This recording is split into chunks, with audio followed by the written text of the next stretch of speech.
최근에 그 철학자들의 책이 되게 인기를 얻고 있습니다. 얼마 전에도 제가 철학자 쇼펜하우어의 글을 한번 인용한 적이 있습니다. 사실 니체와 쇼펜하우어와 함께 주목을 받는 또 한 명의 이제 철학자가 니체거든요. 근데 쇼펜하우어와 니체는 비슷한 점이 있습니다. 어린 시절에 아버지가 일찍 죽습니다. 그리고 두 사람은 공통적으로 인생이 되게 힘든 일이 많았습니다. 그래서 두 사람은 인생은 고통이라고 생각을 했습니다. 그 니체의 글을 모은 혼자일 수 없다면 나아갈 수 없다라는 책을 보게 되면 그 니체의 좀 삶에 대해서 좀 언급하는 내용이 있는데요. 니체는 그 안질, 편두통, 정신질환 여러 가지 이제 질병 때문에 오랜 시간 활동을 하지 못했던 시간이 있었습니다. 그리고 51세에 좀 이른 나이에 죽었습니다. 그런 삶을 살다 보니까 니체가 바라본 인생은 사실 얼마나 여러분 고통스러웠겠습니까? 그 트로트 가수 그 김연자 씨의 히트곡 아모르 파티라는 노래가 있습니다. 여러분 아시죠? 이 아모르 파티가 니체의 핵심 중심 사상이거든요. 이 아모르 파티는 자기 운명을 사랑하라 이런 의미를 가지고 있는데요. 이 아모르 파티는 어떻게 보면 자기 운명, 자기 처한 현실을 그냥 무비판적으로 그냥 사랑하라 그런 의미가 아니에요. 자기의 처한 현실을 냉철히 분석하고 어떤 기존의 전통 질서나 가치 체계를 그냥 답습하는 게 아니고 그것을 거부하고 새로운 가치 체계를 창조하면서 그러면서 자기 운명을 사랑하라 그런 의미를 가지고 있습니다. 니체가 사실 목회자의 자녀거든요. 근데 아버지 목회자를 바라보면서 그 아버지의 어떤 자족하는 삶에 대해서 만족하지 않았어요. 그런 삶을 자기는 가고 싶지 않았어요. 신은 죽었다고 선언하기도 하고 그래서 인간은 자기 한계를 뛰어넘는 초인이 되어야 된다고 그런 주장을 했습니다. 사실 기독교 관점에서 보게 되면 니체의 사상은 사실 동의할 수 없는 내용들이 있습니다. 또 니체는 앞에서 제가 말씀을 드렸는데 기존의 어떤 전통 질서나 가치 체계를 거부하고 새로운 가치 체계를 창조해야 된다고 얘기했는데 그럼 어떻게 이거를 창조해야 되는지에 대해서는 또 뚜렷하게 이야기를 안 합니다. 기존 가치 체계를 거부하고 새로운 가치 체계를 창조하라는 이 니체의 사상은 요즘 말하면 현대인들이 추구하는 포스트 모더니즘과 좀 연결되어 있는 것 같습니다. 포스트 모더니즘의 특징이 뭐죠? 전통의 질서를 거부하고 상대적인 가치, 상대적인 진리를 존중하는 거거든요. 그런 차원에서 어떻게 보면 이 고통스러운 이 시간을 지나가고 있는 현대인들에게 있어서 니체의 사상은 굉장히 어떻게 보면 매력적인 것 같습니다. 오늘 본문에서 니체처럼 굉장히 고통스러운 인생을 살아가고 있는 한 여인이 등장하는데 그럼 이 여인은 이 고통스러운 시간을 어떻게 반응하고 어떻게 해결하고 있는지를 한번 본문을 통해 살펴보기를 원합니다. 오늘 본문 이전 단락에서 예수님께서는 이스라엘 저 게네사렛에서 사역을 하고 계셨습니다. 마태복음 15장 21절 예수께서 거기서 나가사 두로와 시돈 지방으로 들어가시니 예수님께서 이스라엘 사역을 이제 잠시 마무리하시고 이방 지역 두로와 시돈 지역으로 지금 이동하셨습니다. 한 여인이 예수께 찾아와서 자기 딸을 고쳐달라고 요청을 했습니다. 이 여인의 요청이 되게 인상적이에요. 이 여인은 이 자기 딸을 불쌍히 여겨달라고 말하지 않고요, 자기를 불쌍히 여겨달라고 말합니다. 마태복음 15장 22절 한번 같이 읽어볼까요? 가나안 여자 하나가 그 지경에서 나와서 소리질러 이르되 주 다윗의 자손이여 나를 불쌍히 여기소서 내 딸이 흉악하게 귀신 들렸나이다 하되. 왜 여인은 이 자기를 불쌍하게 여겨달라고 요청하는 걸까요? 여러분, 귀신 들린 사람은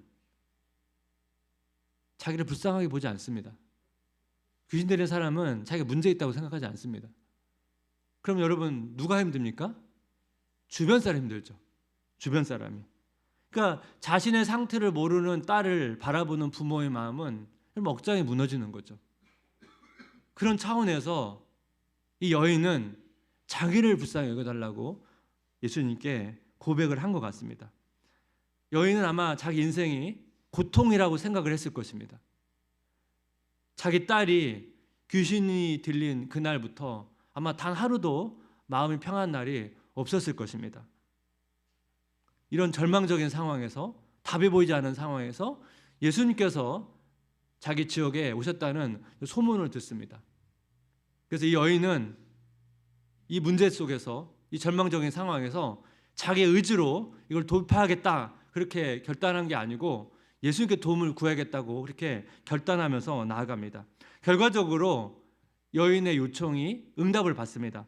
마태복음 15장 28절, 예수께서 대답하여 이르시되 여자여 내 믿음이 크도다, 내 소원대로 되리라 하시니 그때로부터 그의 딸이 나으니라. 이 사건은요, 한 여인의 딸이 고침받았다고 하는 그 사실을 얘기하고 있지만 사실은 강조점은 좀 다른 데 있다고 생각합니다. 어디 있을까요? 내 믿음이 크도다. 예수님께서 누군가를 향해서 네 믿음이 크다라고 말하는 경우가 거의 없어요. 근데 이 이방 여인을 향해서 내 믿음이 크다라고 지금 말씀하시거든요. 그럼 어떤 점에서 이 여인의 믿음이 크다고 말씀하실까요? 그렇다면 우리는 어떻게 여인의 믿음을 본받아서 이런 믿음의 도약을 할 수 있을까? 이 시간 두 가지로 한번 정리하기를 원하는데요. 여인에게 배우는 믿음의 도약을 위한 자세, 첫 번째는 뭐냐면 포기하지 않는 열정입니다. 포기하지 않는 열정. 이 여인이 예수님께 지금 가서 요청을 하는데 사실 여러 번의 장벽들이 있습니다. 첫 번째는 뭐냐면 예수님께서 숨어 계세요. 오늘 본문 마태복음을 보게 되면 잘 드러나지 않는데 마가복음을 보게 되면 잘 알 수가 있습니다. 마가복음 7장 24절 한번 같이 읽어볼까요? 예수께서 일어나사 거기를 떠나 두로 지방으로 가서 한 집에 들어가 아무도 모르게 하시려 하나 숨길 수 없더라. 여기 보시면 아무도 모르게 하시려 하나. 이방 지역에서도 예수님에 대한 소문이 퍼진 것 같습니다. 예수님께서 이방 지역에 가셔서 숨어서 사역을 하십니다. 마가복음의 특징인데요. 마가복음은 예수님께 자기 정체성을 자꾸 숨기신다는 표현을 많이 사용합니다. 왜 예수님께 자기 정체성을 숨기실까요? 백성들이 예수님을 왜곡된 메시아로 바라보기 때문에 예수님 최대한 자기 정체성을 숨기시면서 사역을 하십니다. 하지만 어쨌든 예수님의 사역 때문에 숨겨도 계속 소문은 퍼져 나갔죠. 예수님께서 이 두로와 시돈 지역에 가서 시장이나 어떤 광장 같은 곳에 가서서 사역을 한 게 아니고 어느 한 집에 들어가서 숨어서 사역을 하셨습니다. 당연히 예수님을 본 사람도 있었겠죠. 목격자가 있었겠죠. 이 여인은 예수님을 찾아야 되지 않습니까? 예수님을 목격한 사람들의 증언을 통해서 물어서 예수님을 찾았을 것입니다. 근데 이 예수님을 찾아가는 과정은 아마도 쉽지는 않았을 것입니다. 여러 가지 계속 물어서 불편함을 거쳐서 예수님의 집을 찾아야 했을 것입니다. 두 번째 어려움은 뭐냐면 문화적 장벽입니다. 문화적 장벽.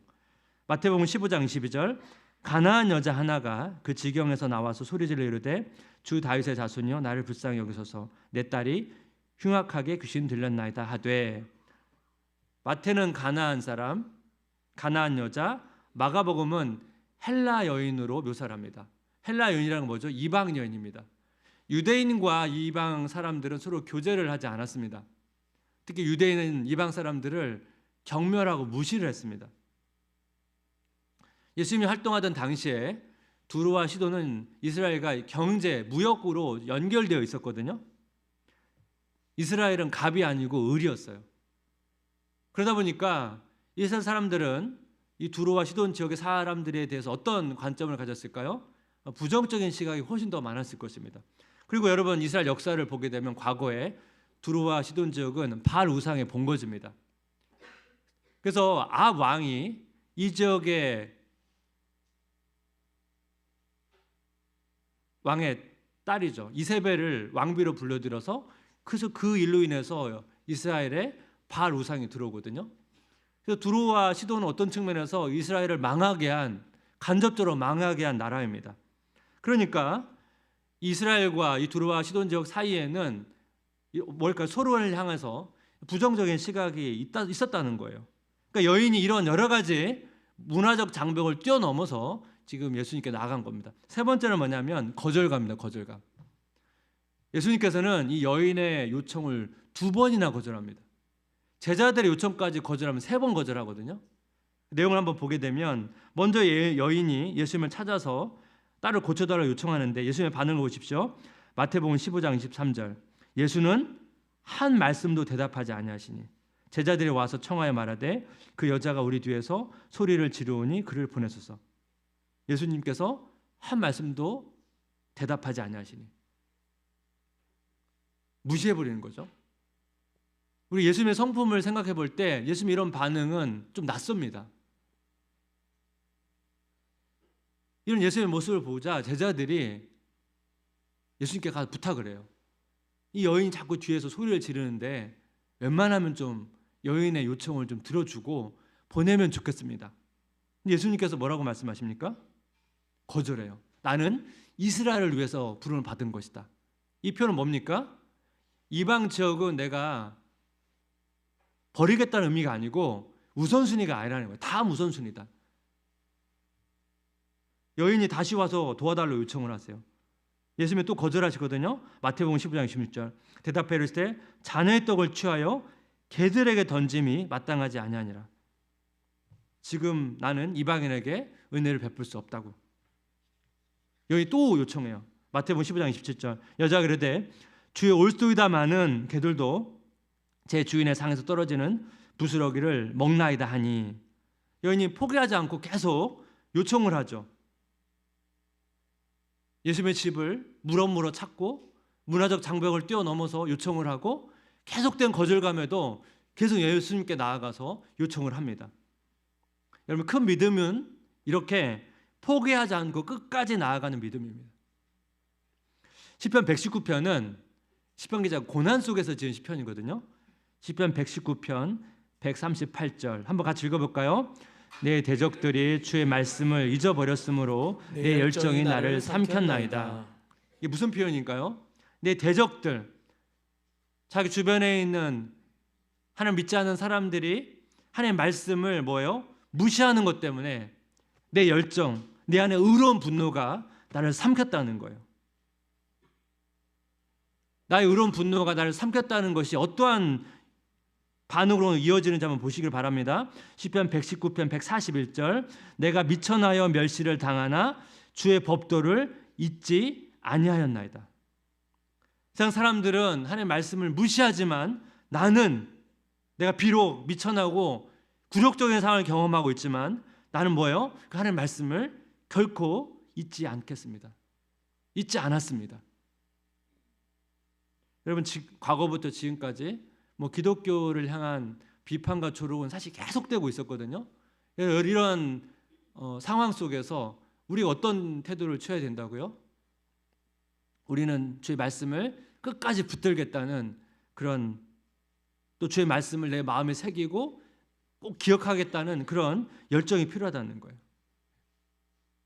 매일매일 그런 거 아닌가요? 매일매일 하루를 시작할 때 내가 주의 말씀을 묵상한 대로 살아보겠다고 하는 그 포기하지 않는 열정이 필요한 거죠. 때로는 잘 안 돼도 또 다시 도전하고 또 다시 도전하고. 그래서 그 말씀이 우리 삶 가운데 조금씩 스며들어서 조금씩 그 말씀의 영향을 받을 때까지 우리는 포기하지 않고 그래서 그 열정을 향해서 나아가야 된다는 것입니다. 그것이 우리 믿음이 자라나는, 믿음을 도약할 수 있는 길이라는 것입니다. 여인에게 배우는 믿음의 도약을 위한 길 두 번째는 뭐냐면 하향성을 받아들이는 겸손입니다. 하향성을 받아들이는 겸손. 이게 무슨 의미냐면 제가 앞에서 포기하지 않는 열정이라고 말씀드렸죠. 보통 우리 포기하지 않는 열정 이거 생각하면 어떻게 생각합니까? 막 그냥 무조건 밀고 나가는, 막 어떻게 무식하게 막 밀고 나가는, 여러분 그렇게 생각하기 쉬운데 그렇지 않아요. 이 여인의 반응을 보게 되면 예수님께서 계속 거절하시는데도 불구하고 그걸 수용해요. 수용하면서 자기에게 요청을 해요. 먼저 예수님의 말씀입니다. 마태복음 15장 26절. 대답하여 이르시되 자녀의 떡을 취하여 개들에게 던짐이 마땅하지 아니하니라. 이 자녀의 떡은 유대인에게 허락된 거지 개들, 이방인에게는 허락되지 않은 것이다. 여기 개들이라는 표현이 나오는데 이게 사실 논쟁이 되는 표현입니다. 유대인이 이방인을 무시한다고 제가 말씀을 드렸죠. 그래서 많이 사용한 표현이 개예요. 개. 여러분 한국인 여기도 개 있죠. 뭔가 무시하고 경멸하는 표현이거든요. 근데 보통 유대인이 경멸할 때 사용하는 단어는 들깨라고 하는 이 단어를 쓰는데, 오늘 본문에서는 그 단어가 아니고 작은 개, 집에서 키우는 애완용 개를 가리키는 단어입니다. 근데 예수님께서 왜 이 단어를 썼을까? 여기에도 여러분 학자마다 의견이 되게 분분해요. 그런데 문맥 흐름상 분명한 건 뭐냐면, 예수님께서 경멸하는 표현, 들깨는 사용하지 않았지만 애완용 개를 가리키는 표현을 사용했지만, 지금 흐름이 무슨 내용입니까? 여인의 요청을 수락하는 내용입니까? 거절하는 내용입니까? 거절하는 거잖아요. 그러니까 이것은 기본적으로 부정적인 뉘앙스라고요. 그런데 여러분 여인의 반응을 보십시오. 마태복음 15장 10절, 여자가 이르되 주여 올소이다마는 개들도 제 주인의 상에서 떨어지는 부스러기를 먹나이다 하니. 여기 보십시오. 여인이 예수의 말씀을 수용해요. 그리고 자기를 뭐라고 말합니까? 개라고 얘기해요. 개. 제가 앞에서 말씀드렸죠. 두로와 시돈과 이스라엘 사이에서 갑이 누구라고요? 두로와 시돈이거든요. 근데 여러분 갑의 입장에서 유대인이 이런 얘기를 하게 되면 사실 굉장히 좀 굴욕적인 표현 아닙니까? 기분 나쁘지 않습니까?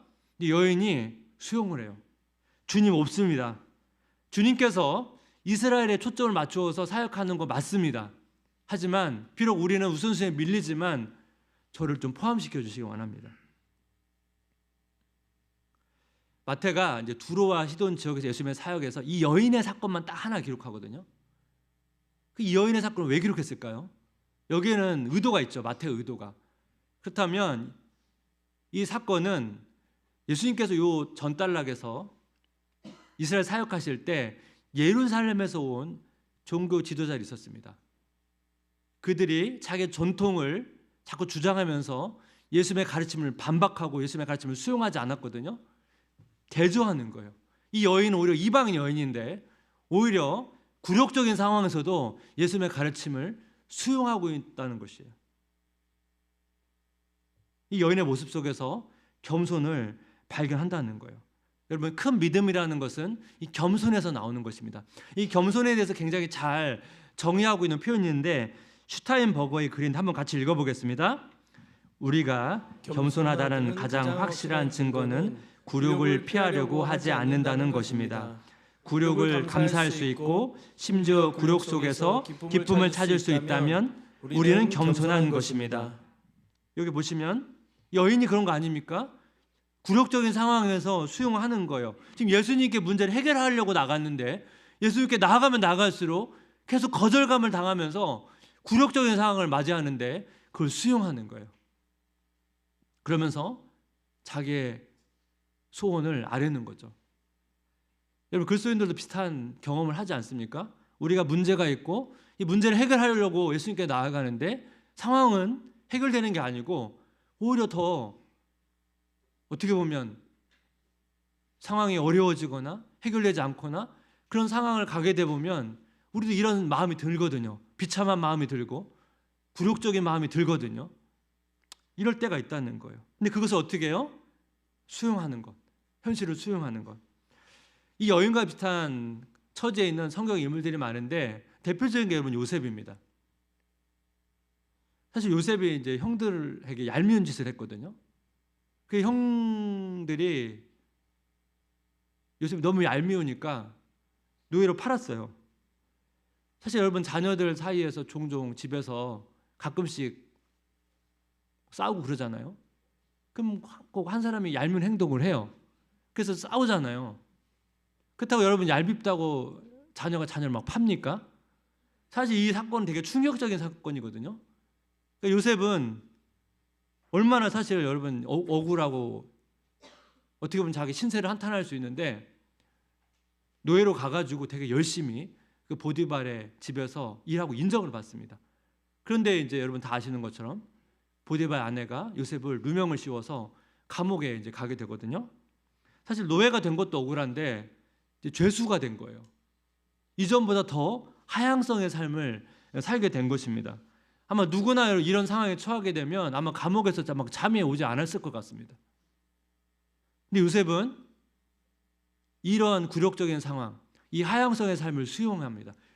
겸손의 모습을 갖습니다. 여러분 뭘 가지고 그걸 우리가 알 수가 있습니까? 그 다음에 행동을 보면 알 수가 있어요. 요셉이 이제 수용된 그 감옥이 정치 수용범이 수용되는 감옥이거든요. 그래서 바로의 측근인 술 맡은 자, 떡 맡은 자가 들어오게 됩니다. 그래서 시위 대장 요셉한테 이 사람들을 섬기라고 부탁을 해요. 창세기 40장 5절 7절 한번 굵은 글씨를 염두에 두고 한번 읽어보겠습니다. 옥에 갇힌 애굽 왕의 술 맡은 자와 떡 굽는 자 두 사람이 하룻밤에 꿈을 꾸니 각기 그 내용이 다르더라. 아침에 요셉이 들어가 보니 그들에게 근심의 빛이 있는지라. 요셉이 그 주인의 집에 자기와 함께 갇힌 바로의 신하들에게 묻되 어찌하여 오늘 당신들의 얼굴에 근심의 빛이 있나이까. 요셉은 자기의 비참함에 몰두하지 않아요. 자기의 고통에 몰두하지 않아요. 요셉은 지금 자신의 고통보다 다른 사람의 고통에 더 관심을 갖습니다. 술 맡은 자, 떡 맡은 자의 근심을 살펴 표정을 보고 아는 거죠. 당신은 왜 근심하십니까?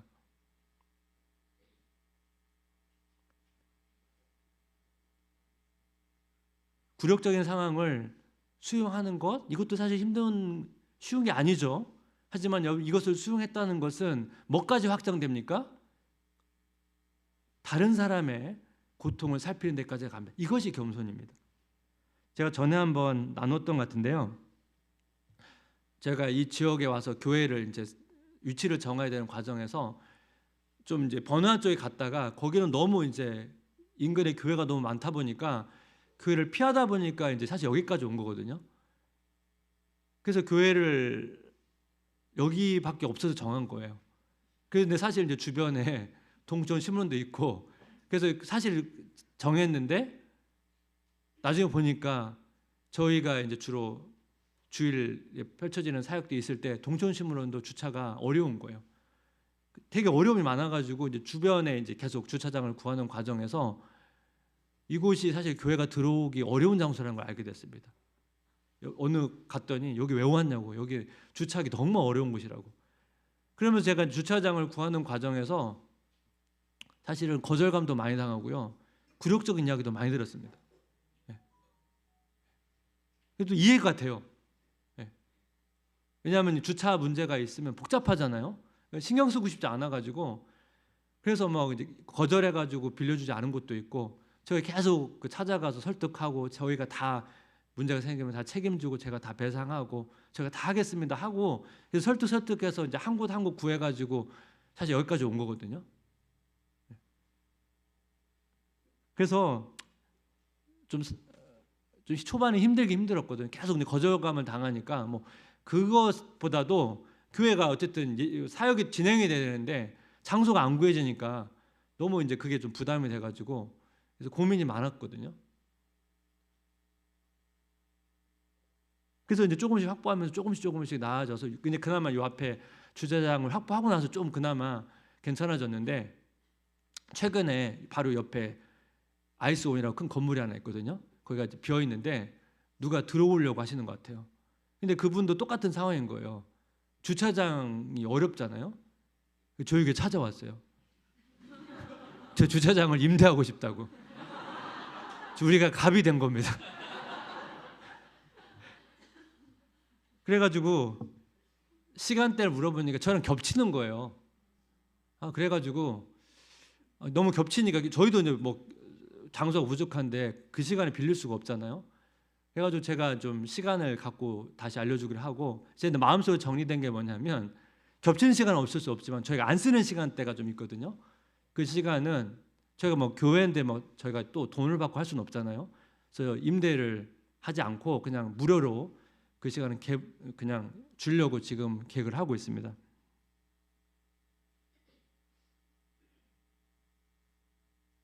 그분의 또 제가 여기 왔을 때 이제 얼마나 그 주차장 구하기 힘들었기를 알았기 때문에 또 그분이 또 이제 뭐 공간이 없으면 뭐 저희 공간 시간대 말고도 어쨌든 공간을 구해야 되는데 또 얼마나 힘들까 해서 또 그분이 또 마음에 긍휼함이 또 생겨서 또 그런 마음을 갖고 또 그렇게 좀 소통을 하려고 하거든요. 제가 정리한 표현이 있어요. 한번 따라해 보시면 좋을 것 같은데 겸손은 자기의 고통을 적게 생각하고 겸손은 자기의 고통을 적게 생각하고 다른 사람의 고통을 많이 생각하는 것입니다. 다른 사람의 고통을 많이 생각하는 것입니다. 제가 읽겠습니다. 겸손은 자기 고통을 적게 생각하고 다른 사람의 고통을 많이 생각하는 것입니다. 이것이 중요한 포인트라는 것입니다. 일반적으로 우리가 겸손을 말할 때 겸손은 자기를 낮추는 것 이렇게 정의를 합니다.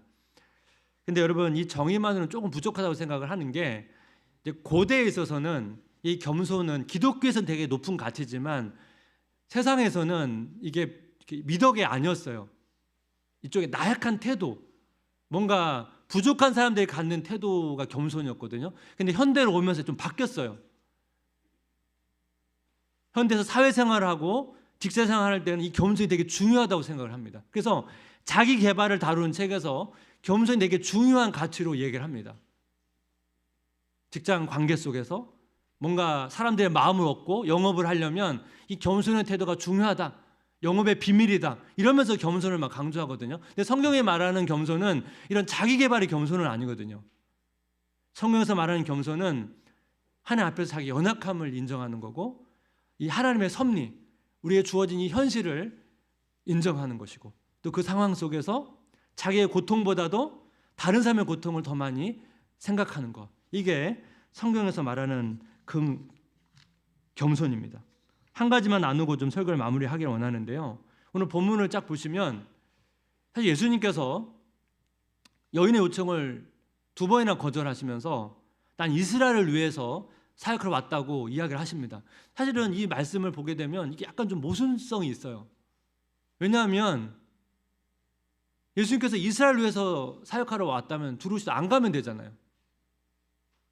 두로와 시돈까지 갔는데 이방 지역까지 갔는데 그 여인을 요청을 2번이나 거절하는 것은 뭔가 모순되지 않습니까? 가지 말든지 갔으면 도와줘야 되는 거 아니겠습니까? 근데 예수님께서 왜 이렇게 거절하실까요? 여기는 숨겨진 의도가 있다는 거예요.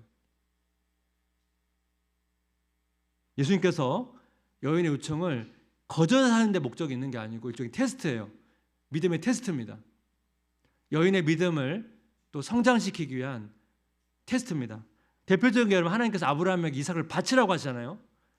이삭을 바치라는 건 실제 바치라고 요구한 건 아니에요.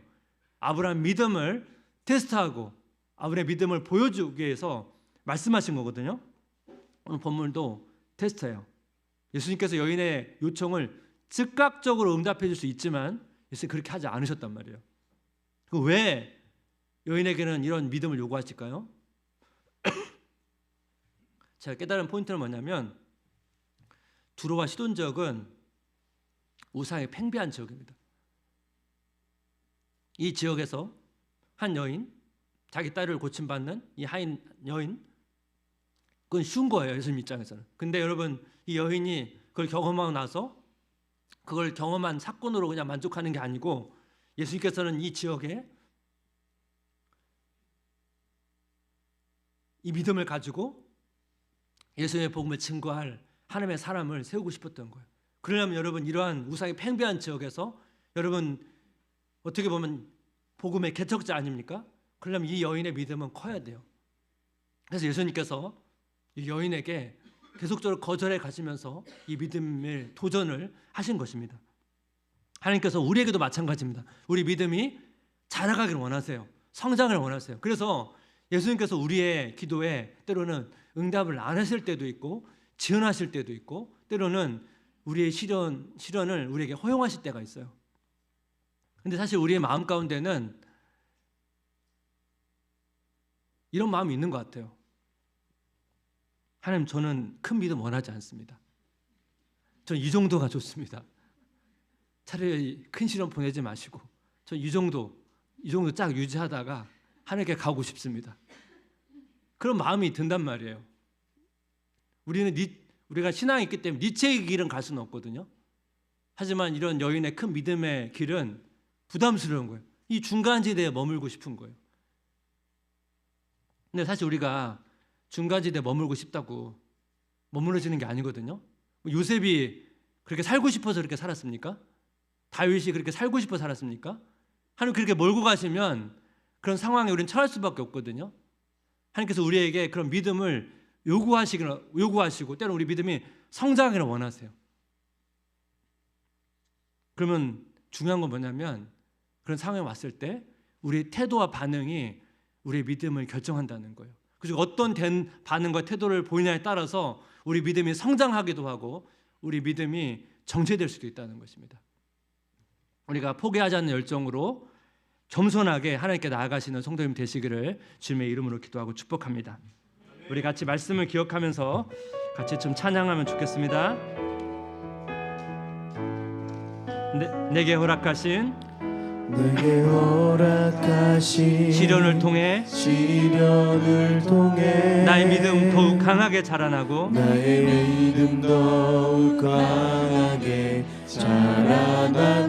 험한 산과 골짜기 지나는 동안 주께 더 가까이 나를 이끄시네. 내가 겪는 시험이 어렵고 힘겨워도 내 주님보다 크지 않네.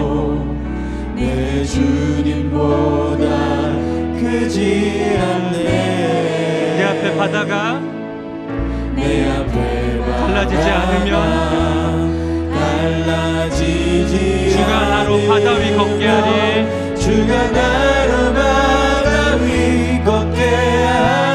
나는 믿네. 주의 능력으로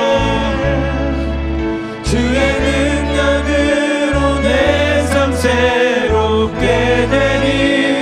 나는 믿네. 주의 능력으로 담대히 나가리라. 주와 함께 싸워 승리하리라.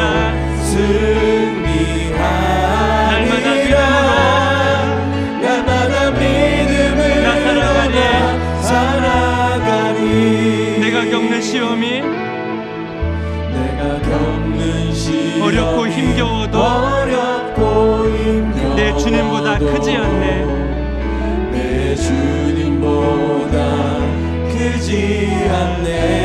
내 앞에 바다가 갈라지지 않으면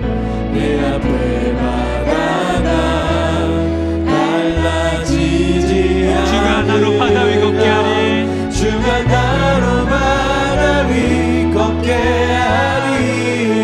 나는 믿네. 주의 능력으로 내 삶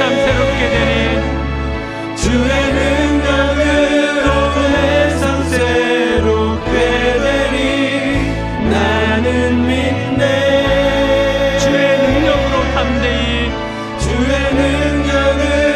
담대히 나가리라. 주와 함께 싸워 승리하리라.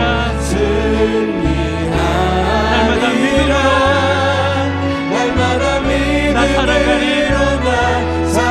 우리 함께 선포합니다. 나는 믿네. 주의 능력으로 내 삶 새롭게 되리. 나는 믿네. 주의 능력으로 담대히 나가리라. 주와 함께 싸워 승리하리라.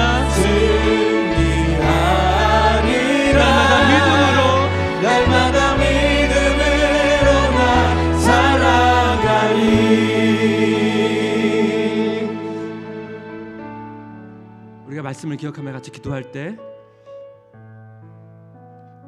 우리 한 주 한 주 살아가는 것도 되게 힘든데 우리 믿음이 더 커져야 되는가? 어떻게 보면 우리가 되게 부담스러울 수 있거든요.